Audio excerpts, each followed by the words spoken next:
Margaret Thornfield stood at the kitchen window, her weathered hands gripping the porcelain edge of the sink as she stared across the frost-kissed fields of her Yorkshire farm. October's bitter wind rattled the glass panes, carrying with it the scent of dying leaves and the promise of a harsh winter ahead. The war had stripped the countryside of its young men, leaving behind a landscape as barren as her own heart. The official letter lay crumpled on the wooden table behind her, its government seal broken, and its contents burned into her memory. 6 German prisoners of war would arrive today to work her land. 6 enemy soldiers would sleep in her barn, eat at her expense, and labor under her watchful eye. The irony was not lost on her that these men, who might have killed her husband in France or shot down her sons over Germany, would now depend on her for their daily bread. A framed photograph of her late husband Thomas smiled at her from the mantelpiece, his kind eyes offering no guidance for the impossible situation she now faced. Beside it, 2 smaller frames held the faces of her boys, James, 23, and flying Spitfires somewhere over the Channel, and Robert, 21 and serving with the RAF in North Africa. Both had inherited their father's gentle nature, and she wondered what they would think of their mother harboring German soldiers. The rumble of an approaching engine broke through her reverie. Margaret straightened her shoulders and smoothed her worn apron, steeling herself for what was to come. Through the window, she watched a military truck lumber up the muddy drive, its canvas-covered bed concealing its human cargo. Behind the wheel sat a British sergeant, his face set in grim determination. The vehicle shuddered to a halt in the farmyard, and Margaret forced herself to walk to the front door. She would not cower in her own home, no matter how her heart hammered against her ribs. The sergeant emerged first, his boots squelching in the October mud as he surveyed the property with professional efficiency. "Mrs. Thornfield?" he called, touching the brim of his cap as she appeared in the doorway. "Yes," she replied, her voice steadier than she felt. "Sergeant Davies, ma'am. I've brought your workers." He gestured toward the truck with barely concealed distaste. 6 German prisoners as arranged. They'll be under your supervision from dawn to dusk. Any trouble, any sign of escape attempts or sabotage, you contact the garrison immediately. Margaret nodded, accepting the sheaf of official papers he thrust toward her. The documents felt heavy in her hands, weighted with responsibility and consequence. "I understand, Sergeant." "Right then." Davies moved to the rear of the truck and began unfastening the canvas ties. "Out you come, lads. Mind your manners now." One by one, 6 young men climbed down from the truck bed, their movements stiff and uncertain. Margaret's breath caught in her throat as she took in their appearance. These were not the hardened Nazi soldiers of propaganda posters, but boys. Thin, hollow-eyed boys who looked as though they had not seen a proper meal in months. The first to emerge was tall and fair-haired, perhaps 22 years old, with intelligent blue eyes that darted nervously around the farmyard. He wore the remnants of a Wehrmacht uniform, patched and faded, and carried himself with the bearing of an educated man fallen on hard times. Behind him came a younger boy, barely 18 by Margaret's estimation, whose dark hair fell across a face marked by exhaustion and fear. The others followed in silence, a stocky young man with calloused hands that spoke of farm work, another fair-haired boy who could not have been older than 19, a slightly older prisoner who seemed to watch over the younger ones with protective concern, and finally a quiet youth who clutched a small battered notebook against his chest. They stood in a ragged line before her, their eyes fixed on the muddy ground, shoulders hunched against the cold wind. Margaret found herself studying their faces, searching for signs of the enemy she had been taught to hate. Instead, she saw only exhaustion, homesickness, and a desperate hope for basic human kindness. "This is your accommodation," Sergeant Davies announced, leading the group toward the large stone barn that stood adjacent to the farmhouse. Margaret followed, her practical mind already cataloguing what would be needed to make the space habitable for human beings. The barn was spacious but cold, its stone walls offering little protection from the October chill. Davies gestured dismissively at the hay bales and horse blankets Margaret had arranged earlier. "They'll sleep here. Work begins at dawn. Farm maintenance, animal care, whatever needs doing. Mrs. Thornfield will provide basic rations as per regulations." The sergeant turned to address the prisoners directly, his voice harsh and commanding. "You'll work hard, keep quiet, and cause no trouble. Any infractions will be dealt with severely, is that understood?" The tall, fair-haired prisoner stepped forward slightly and nodded. "Ja, we understand." he said in careful English, his accent thick but his words clear. Good. Davies shouldered his rifle and headed back toward the truck. I'll be checking in regularly, Mrs. Thornfield. Remember, any problems at all, contact the garrison. Margaret watched the military vehicle disappear down the lane, leaving her alone with 6 enemy soldiers in her farmyard. The silence stretched between them, heavy with uncertainty and unspoken questions. Finally, she cleared her throat and addressed the group. I am Mrs. Thornfield, she said simply. This is my farm. You will work here until the authorities decide otherwise. She paused, studying their faces. What are your names? The tall prisoner who had spoken earlier stepped forward again. I am Friedrich Weber, ma'am. This is Hans Möller, Klaus Richter, Werner Schmidt, Otto Brenner, and Dieter Hoffmann. He indicated each of his companions in turn, and Margaret noted how the younger ones seemed to look to him for guidance. Very well, she said. You'll find blankets and straw for bedding in the barn. There's a pump for washing behind the building. I'll bring food shortly. She turned to go, then paused. The work is hard but fair. I expect the same from you. As she walked back to the farmhouse, Margaret could feel their eyes following her. She wondered what they thought of this English farm woman who would now control their daily existence. Did they see her as another enemy, or simply as their best hope for survival? That evening, Margaret prepared a simple meal of bread, thin soup, and weak tea. It was basic fare, but more than many prisoners received, and she told herself it was purely practical. Hungry men could not work effectively. She carried the food to the barn on a wooden tray, her footsteps echoing in the gathering dusk. The prisoners had arranged themselves around a makeshift table fashioned from wooden crates. They rose respectfully as she entered, their faces carefully neutral. Margaret set the tray down and stepped back, watching as they approached the food with obvious hunger, but careful restraint. Danke, Hans the youngest murmured as he accepted a bowl of soup.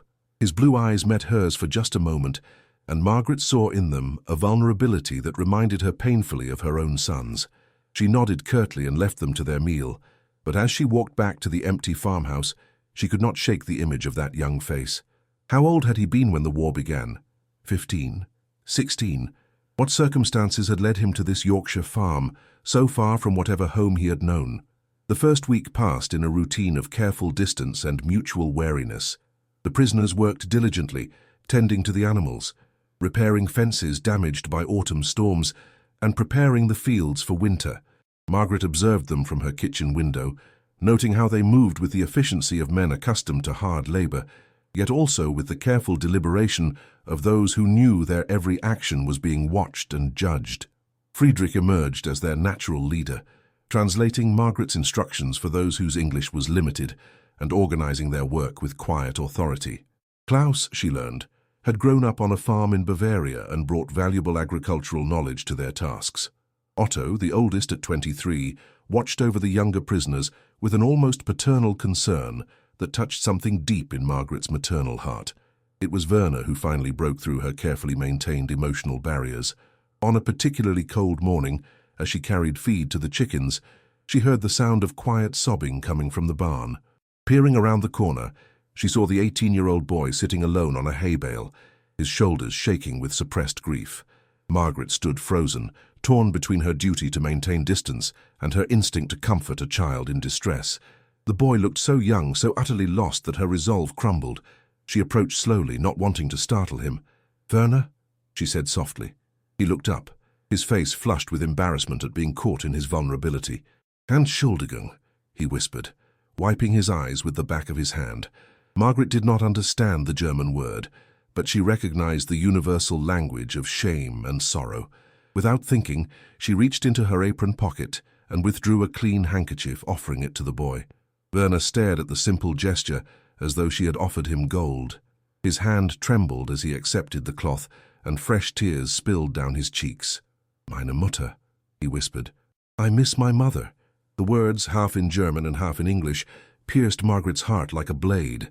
This was not an enemy soldier, but a homesick boy who missed his mother's comfort. In that moment, she saw not a German prisoner, but someone's beloved son, as precious to his mother as James and Robert were to her. That night, Margaret lay awake, staring at the ceiling of her empty bedroom, Werner's tears haunting her thoughts.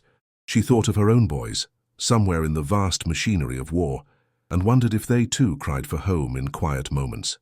Did some German mother lie awake worrying about her son, just as Margaret worried about hers? The next morning brought a decision that would change everything. Margaret rose before dawn, as was her habit, and began preparing breakfast for herself. But as she cracked eggs into the hot skillet and watched them sizzle in the bacon fat, she found herself cooking far more than one person could eat. Almost without conscious thought, she added more eggs, more bacon, and put the kettle on for a proper pot of tea. When the meal was ready, she stood at her kitchen table staring at the feast spread before her. 6 plates, 6 cups, 6 sets of silverware, as though she were expecting guests rather than feeding prisoners. Her hands shook as she realized what she was about to do, but the memory of Werner's tears and Hans's grateful eyes drove her forward. Margaret walked to the barn, her heart pounding with each step. The prisoners were already awake, preparing for another day of labor. They looked up in surprise as she appeared in the doorway, her expression unreadable. "Come inside," she said quietly. "Breakfast is ready." The 6 young men exchanged bewildered glances. Friedrich stepped forward, his brow furrowed with confusion. "Ma'am, come inside," Margaret repeated, her voice stronger now. "All of you. Breakfast is ready." She turned and walked back to the farmhouse, not looking back to see if they would follow. Behind her she heard whispered German conversation and the shuffle of uncertain footsteps. By the time she reached the kitchen, all 6 prisoners stood hesitantly in her doorway, as though afraid to cross the threshold. Margaret gestured toward the table, where 6 place settings awaited them. "Sit down," she said simply. They moved like men in a dream, taking their places around the table that had once hosted only Margaret's family.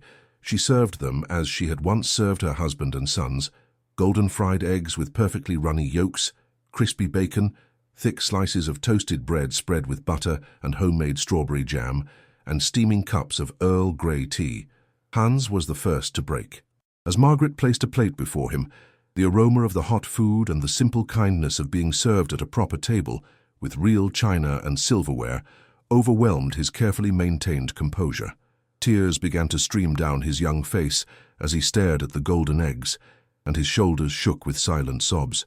"Meine Mutter," Friedrich whispered, his own voice thick with emotion as he touched the delicate china cup. "My mother. She made breakfast like this."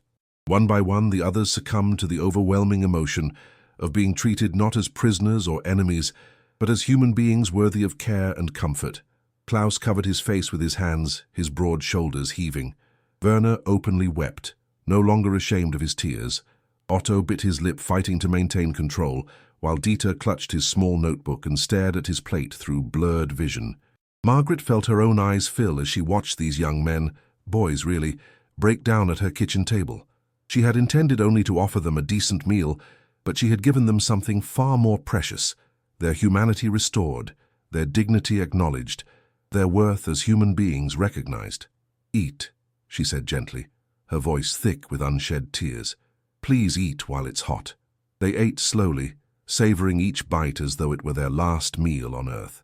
The silence was broken only by quiet sniffles and the clink of silverware against china. Margaret busied herself at the stove, giving them privacy for their emotions while ensuring their cups remained full of hot tea. When the meal was finished, Friedrich rose slowly from his chair. "Mrs. Thornfield," he said, his voice hoarse with emotion. "Danke. Thank you. We had forgotten what it felt like to be treated as human beings." Margaret nodded, not trusting her voice to remain steady. "You're welcome," she managed. "All of you." From that morning forward, breakfast became a sacred ritual at Thornfield Farm. Each day, Margaret prepared a proper meal and invited the prisoners to share her table.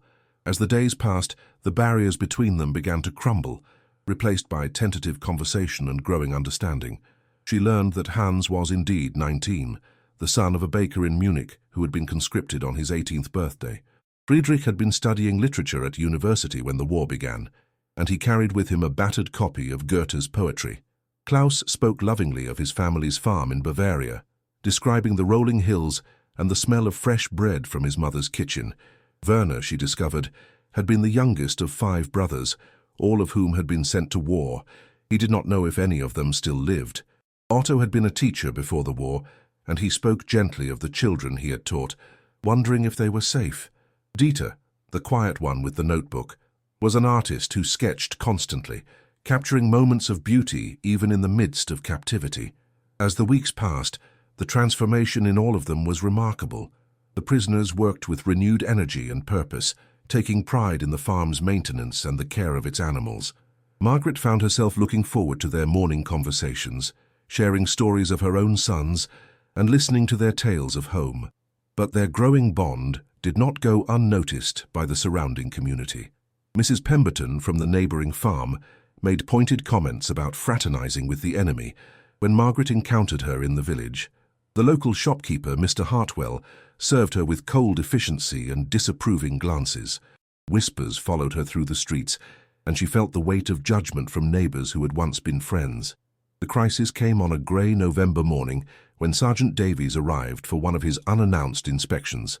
Accompanied by a stern-faced officer Margaret did not recognize, she watched from her kitchen window as they approached the barn, noting the rigid set of Davies's shoulders and the way the unknown officer's eyes swept the farmyard with military precision. Margaret dried her hands on her apron and walked out to meet them, her heart hammering with apprehension. The prisoners, who had been repairing a section of stone wall, stopped their work and stood at attention as the officials approached. "Mrs. Thornfield," Davies said curtly, "this is Captain Morrison from headquarters. We've received reports about your management of the prisoners." Captain Morrison was a thin man with sharp features and cold grey eyes that seemed to catalogue every detail of the scene before him. "Mrs. Thornfield, I understand you've been providing the prisoners with meals beyond the basic rations specified in their care guidelines." Margaret lifted her chin, meeting his gaze steadily. "I've been feeding them adequately, yes. Hungry men cannot work effectively." "Boss, and these meals," Morrison continued, consulting a small notebook, "have been served inside your home at your family table, using your personal china and silverware?" The words hung in the air like an accusation. Margaret felt the eyes of the prisoners upon her, saw the tension in Friedrich's shoulders and the fear in Werner's young face. She knew that her answer could determine not only her own fate, but theirs as well. "Yes," she said simply, "I have treated them as human beings." Morrison's expression hardened. "Mrs. Thornfield, these men are enemy prisoners of war. They are not guests in your home. This level of familiarity is inappropriate and potentially dangerous." "Dangerous?" Margaret's voice rose slightly. "Captain, these boys, and they are boys, have worked harder and more faithfully than any laborers I've ever employed. They've repaired my fences, tended my animals, and prepared my fields for winter. In return, I've given them hot meals and basic human dignity. I fail to see the danger in that." "The danger," Morrison said coldly, "lies in forgetting that these men are our enemies. They would kill your sons without hesitation if given the chance." Margaret felt a flash of anger so intense it surprised her. "My sons are fighting this war, Captain.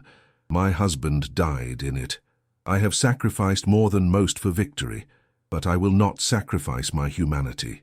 These young men are someone's sons too, and I will not treat them as animals simply because their government made them soldiers." The confrontation might have escalated further, but Friedrich stepped forward, his posture respectful but determined. "Captain Morrison, sir, if I may speak." Morrison turned his cold gaze on the young German. "You may not. Prisoners do not address officers unless specifically questioned." "Then question me, sir," Friedrich said quietly. "Ask me if Mrs. Thornfield's kindness has made us less willing to work, or more likely to attempt escape, or in any way compromise the security of this facility." Morrison studied Friedrich for a long moment, then nodded curtly. "Very well. Has Mrs. Thornfield's treatment affected your behavior as prisoners?" "Yes, sir, it has," Friedrich replied, and Margaret's heart sank. "It has made us remember that we are human beings, not just numbers in a prison camp. It has given us hope that this war will end someday, and that there might still be room in the world for decency and compassion. It has made us work harder, not because we are forced to, but because we are grateful." Hans stepped forward to stand beside Friedrich. "She treats us like her sons," he said in halting English. "We work hard for her because she is kind to us." One by one, the other prisoners moved to stand with their companions, presenting a united front in defense of the woman who had shown them kindness. Margaret felt tears prick her eyes at their courage, knowing they risked punishment for speaking out. Captain Morrison looked from the prisoners to Margaret and back again, his expression unreadable. Finally, he closed his notebook with a sharp snap. "Mrs. Thornfield, You will continue to house and supervise these prisoners according to regulations. However, I strongly advise you to maintain appropriate distance and remember that they are enemies of the Crown." He turned on his heel and strode back toward the waiting vehicle, Sergeant Davies following with obvious reluctance. As the truck disappeared down the lane, Margaret found herself surrounded by 6 young men whose faces reflected a mixture of relief and concern. "Mrs. Thornfield," Friedrich said softly, "we do not want to cause trouble for you. If it would be better, we can take our meals in the barn." Margaret looked at their worried faces and felt her resolve strengthen. "Absolutely not," she said firmly. "Tomorrow morning, breakfast will be served at 7 o'clock sharp. I expect you all to be there." The winter months that followed were the hardest of the war, but also the most meaningful of Margaret's life. As snow blanketed the Yorkshire countryside and the war raged on distant battlefields, Thornfield Farm became an island of unexpected peace and understanding. The morning breakfasts continued, evolving from simple meals into rich conversations about literature, philosophy, and dreams for the future. Friedrich shared his poetry, reading verses in both German and English, while the others listened with rapt attention. Klaus taught Margaret traditional Bavarian recipes, and she showed him how to make proper Yorkshire pudding. Dieter sketched portraits of them all, capturing moments of laughter and camaraderie that seemed impossible in a world at war.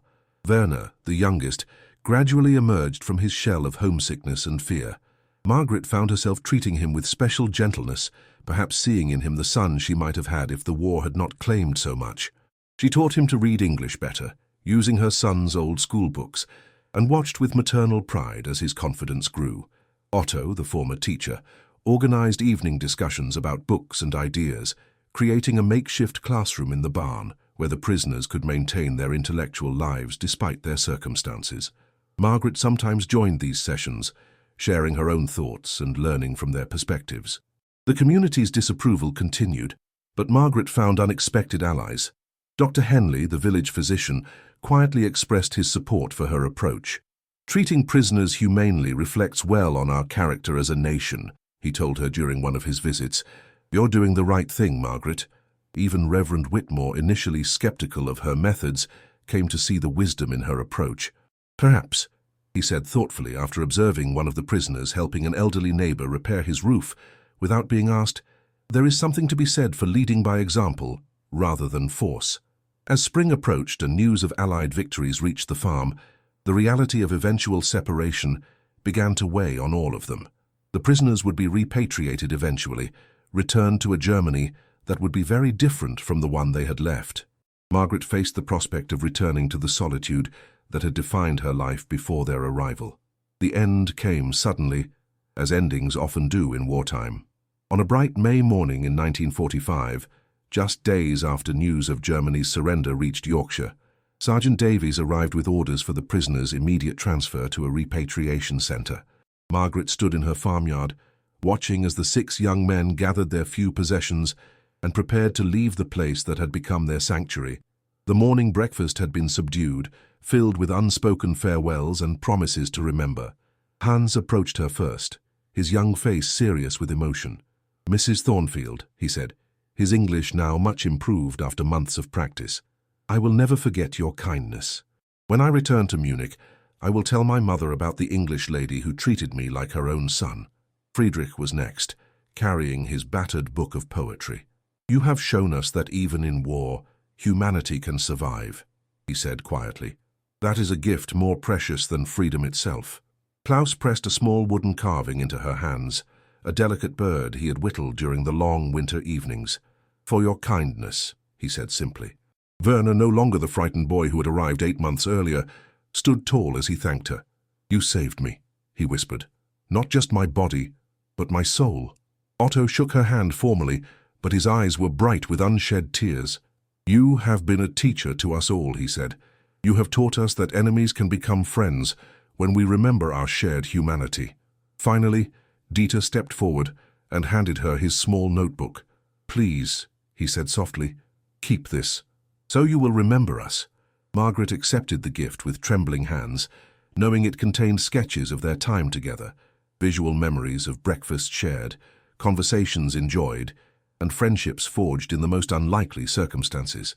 As the truck pulled away, carrying the 6 young men toward an uncertain future, Margaret stood alone in her farmyard and wept. She cried for the sons she was losing again, for the empty breakfast table that awaited her, and for the end of a chapter that had taught her more about humanity than all her years of life before. But she also cried with gratitude for the privilege of having known these remarkable young men, for the opportunity to choose compassion over hatred, and for the knowledge that somewhere in the world 6 mothers would welcome home sons who had been treated with kindness by a stranger in a foreign land. In the years that followed, letters arrived regularly from Germany. Hans wrote of his return to his father's bakery and his marriage to a local girl. Friedrich sent copies of his published poetry, dedicated to the English lady who restored my faith in humanity. Klaus described his family's rebuilt farm and the children who played in fields once again free from war. Werner became a teacher like Otto, working with orphaned children in the ruins of Berlin.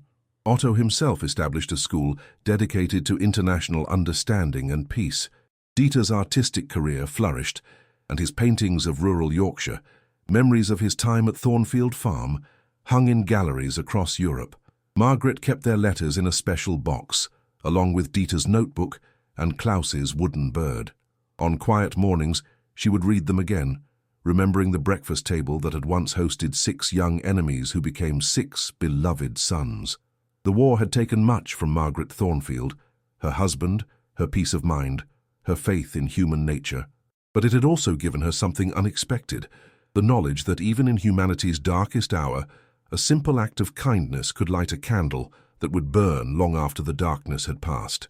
And every morning, as she prepared her solitary breakfast, Margaret remembered the day she had served fried eggs and tea to 6 German prisoners of war, and how they had all broken down together at her kitchen table, not as enemies, but as human beings sharing the most basic of human needs, the hunger for compassion, dignity, and hope.